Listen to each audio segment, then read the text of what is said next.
नमस्कार, जय हिंद, जय शिवराय, जय श्रीराम, जय जय श्रीराम। आज आपण नेरूळ येथील सेक्टर 48 मधील श्री गुरुकृपा सोसायटी या ठिकाणी आलेलो आहोत। किल्ले बनवणे आणि प्रत्येक सोसायटीमध्ये या प्रकारचे कार्यक्रम या सेक्टरमध्ये चालू आहे।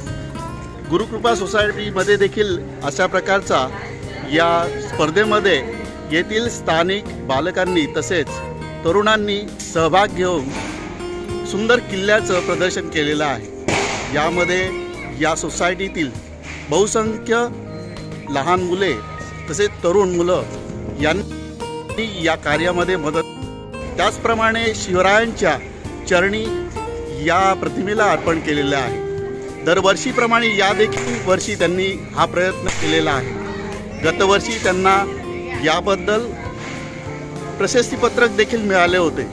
यावर्षी देखील त्यांनी या प्रयत्नाने अतिशय सुंदर किल्ल्याचं दर्शन घडवलेलं आहे। आज जे किल्ल्याचं दर्शन या ठिकाणी आपल्याला पाहायला मिळते, सिंधुदुर्ग किल्ल्याची प्रतिकृती बनवण्यात आलेली आहे। या संदर्भात येथील काही तरुण त्यांनी यामध्ये कशी मेहनत घेतली याबद्दल आपण त्यांचे विचार जाणूया। गुरुकृपा सोसायटीतील तरुण तसेच बालकांशी थोडीशी बातचीत करूया। या किल्ल्याचं जे प्रदर्शन प्रतिकृती बनवलेली आहे याबद्दल त्यांचा अनुभव ते सांगतील। नाव सांगा। माझे नाव रोहन वर्ते। माझं नाव मयुरेश। माझं नाव साईला। हा किल्ला बनवण्यासाठी किती दिवस लागले आपल्याला? एक आठवडा लागला। बरोबर। या किल्ल्यासाठी अंदाजे सामान किती लागलं?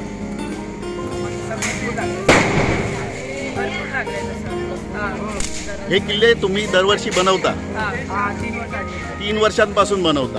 गतवर्षी जी याआधी आपल्याला या किल्ल्यांमधून काही पारितोषिक वगैरे मिळाली आहेत का? मी पहिल्या वर्षी ज्या दिवशी कोरोनानंतर जे आमचं पहिलं वर्ष होतं त्यामधून BJP कडून आम्हाला फर्स्ट प्राइज होतं व मनसेकडून आम्हाला 6वं पारितोषिक मिळालेलं। नंतर दुसऱ्या वर्षी म्हणजे 5व्या वर्षी आम्हाला गव्हर्नमेंटकडून दुसरं प्राइज मिळालं। हे वर्ष पण आम्ही भव्यदिव्य किल्ला सादर केला आहे। सिंधुदुर्ग किल्ला आमचा सादर केला आहे। मस्त भव्यदिव्य आम्ही पाण्यातला किल्ला बनवला आहे। सगळ्यांनी खूप मेहनत केली आहे। आणि कुठल्या स्पर्धांमध्ये तुम्ही भाग घेतलाय का यावर्षी?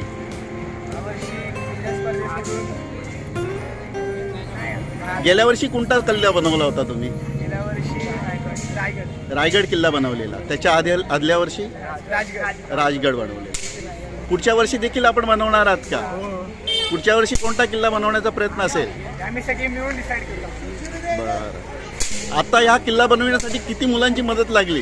10-12 मुलं होते। 10-12 मुलं? 15 आणि मोठे दादांचा पण खूप सहयोग होता। मोठ्या व्यक्तींचा सहयोग होता। सोसायटीचा पण खूप सर्व सोसायटींनी वगैरे सगळ्यांनी मदत करून शिवकार्यामध्ये तुम्हाला हातभार लावलेला आहे। धन्यवाद मित्रांनो। आपण अशाच प्रकारे या स्पर्धांमध्ये भाग घ्या आणि नवनवीन किल्ले बनवत चला। जय श्रीराम, जय शिवराय, जय श्रीराम।